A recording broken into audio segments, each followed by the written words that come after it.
Welcome back, my friends. I'm Joshua Orro, the Mustang Prince, and welcome to part 2 of my 2017 Halloween marathon of Mustang Prince Orro Reports.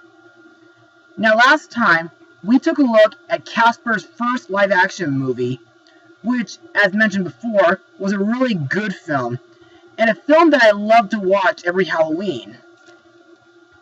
Sadly, there have been some good and bad things that came afterwards.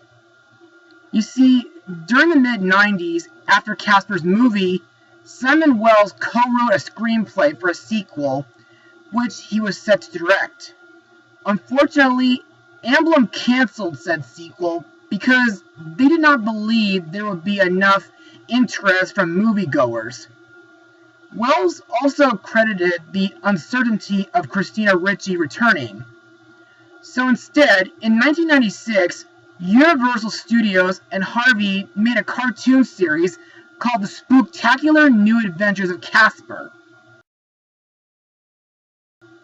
which aired on Fox Kids, and of course it lasted for 4 seasons.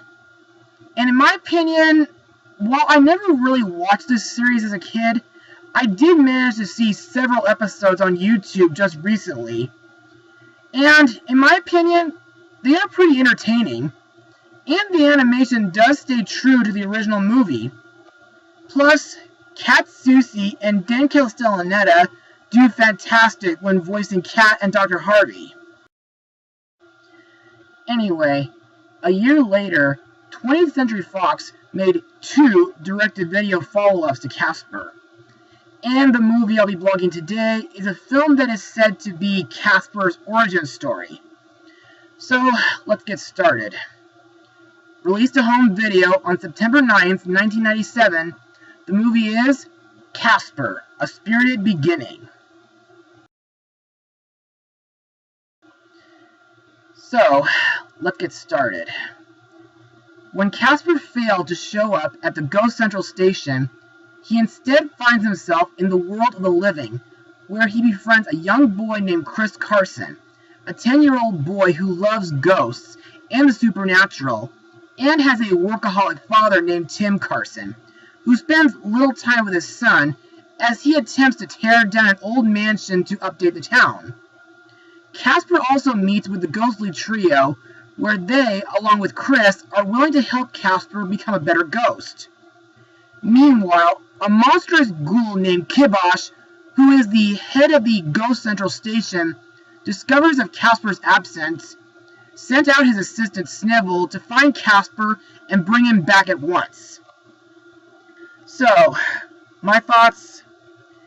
Well, when I was a kid, I did like this film, but nowadays, I still kinda like it, but at the same time, I've noticed a truckload of flaws in this movie. But, to better explain why, let's move on to Mustang notes. The film was produced by the Harvey Entertainment Company and Saban Entertainment, and released by 20th Century Fox Home Entertainment after the company's acquisition of the character from Universal. Now, here's where we come to the flaws I've noticed in this movie. Firstly, compared to the first film, the CGI mechanics of the ghosts featured in this movie have really downgraded. While their designs are good, their movements are very stiff and jerky. But at least it's not as bad as Food Fights animation or any of the Video Brinquedo films. Secondly, most of the human actors do dull and over-the-top performances. Plus, some of the jokes in this movie aren't really that much funny. I mean, there's a sex joke involving the principal, and there are continuity errors in certain parts of the movie. Plus, the story itself is very bland and cheap. But the good things I can say is the town featured in this movie, Deedstown, looks like a quiet and peaceful town, despite the fact that it's full of dumb people. Also, this movie does feature some good hits, like No One Lives Forever by Oingo Boingo, Spooky Madness by Big Bad Voodoo Daddy, Delicious by Shampoo, Love Sensation by 911, and of course, Casper's theme song, sung by KC and the Sunshine Band and Kool and the Gang, featuring James J.T. Taylor during the opening credits. Anyway, now that we're done with Mustang notes, let's move on to the cast. Our main character, Casper, is this time voiced by Jeremy Foley. Best known from Dante's Peak and the Nickelodeon TV series Caitlin's Way. While Casper is a bit of a rookie ghost in this movie, he's still very likable. Some of my favorite things that Casper does in this film is scare a robber at a convenience store and eat a bomb during the movie's climax. Next we have the ghostly trio, Stretch, Stinky, and Fatso. This time voiced by James Ward, Jess Harnell, and Bill Farmer. They, again, are the most hilarious characters in the movie. Some of the things they do to scare off the fleshies is sneeze on them, mummify them, and give them a wedgie. Also, when they get introduced to Casper, they try to teach Casper how to turn invisible, which was, of course, pretty easy for Casper, as well as going through walls, flying, possession, dismemberment, shape-shifting, and many others. But mostly, Casper doesn't feel up to it. And later, the trio gets mad when they find out in the newspaper that Casper decides to use his powers for good. But at least I'm glad that they take Casper in as their nephew. Next up, we have Kibosh, voiced by James Earl Jones. Best known from Star Wars Episodes 3 through 6, The Lion King, and of course Fantasia 2000. While Kibosh isn't the main villain of the movie, he looks really mean and intimidating. He believes that if a rookie ghost is running around the real world without scare training, it'll be bad for business. Next is Kibosh's minion, Snivel, voiced by Pauly Shore, who I only know from a Goofy movie. And I don't understand why folks hate Pauly Shore, because I pretty much find him to be a pretty cool dude. Anyway, I think Snivel is pretty silly. In this movie, Kibosh sends Snivel to track down Casper, and later, Snivel keeps an eye on Casper and reports back to Kibosh by telephone. Oh, and speaking of which, I wonder how the telephone connects to Kibosh's crystal ball. I guess I'll never know, since this movie makes little to no sense. Next we have our human protagonist, Chris Carson, played by Brendan Ryan Barrett, who later voiced Casper in Casper's Haunted Christmas, which, in my opinion, is a complete lump of coal. Anyway, unlike most humans in the Casper universe, Chris has a fascination with ghosts and anything supernatural. In fact, he's had a few encounters with the ghostly trio at times. Anyway, I kinda like Chris, because I feel like he's a very bright kid, and I like the scene where he teaches Casper a few haunting techniques at school. Plus the scene where Chris and Casper set up dinner is my favorite scene in the whole movie.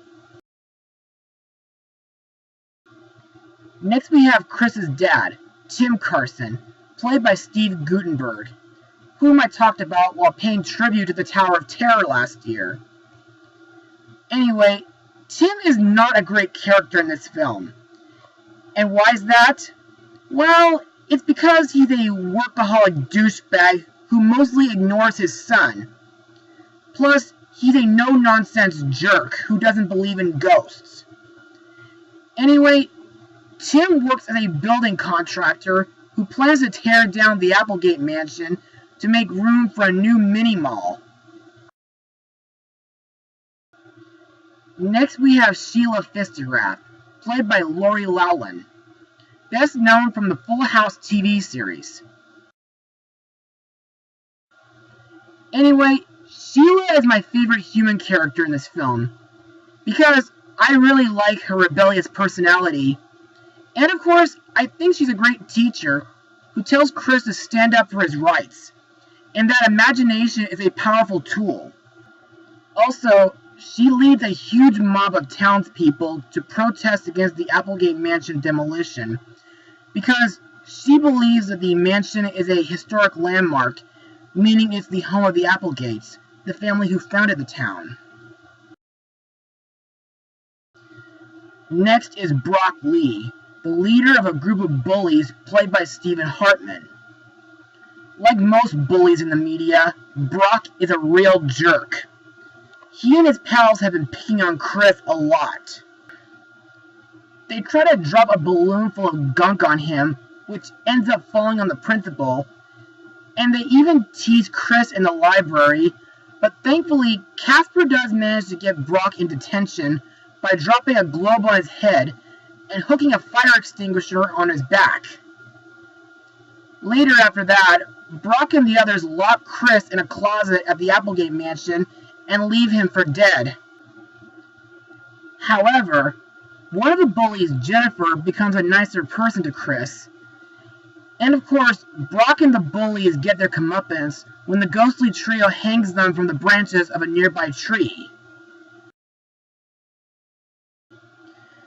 Next we come to the absolute worst character in the entire film, Bill Case, played by Michael McKean, who has played Snow Miser in the 2006 live-action remake of The Year Without a Santa Claus. And he played Sarouche in The Hunchback of Notre Dame 2. Bill is a professional bomber from Armageddon Demolition who Tim Carson hired to blow up the Applegate Mansion.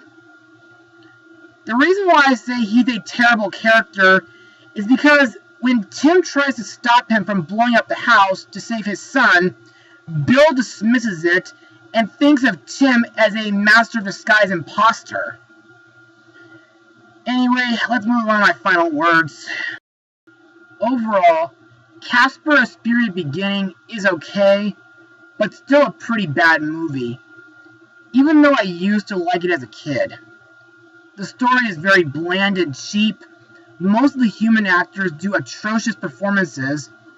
Some of the jokes aren't that funny, and the CGI on Casper and the other ghosts are a complete downgrade compared to the first movie. But on the bright side, the voice acting is still pretty good, and a few characters like Casper, Chris, Jennifer, and Sheila are very memorable, and there are a few scenes that are actually pretty good. But despite some good things, it's still not enough to save this movie. And so, I give this film a low score of 47% out of 100. Well, that's it for tonight, everybody. But I'm not done yet. Join me next time as we take a look at a movie where Casper meets a good little witch. And I pray that it'll make up for the movie I had to blog tonight. To be continued.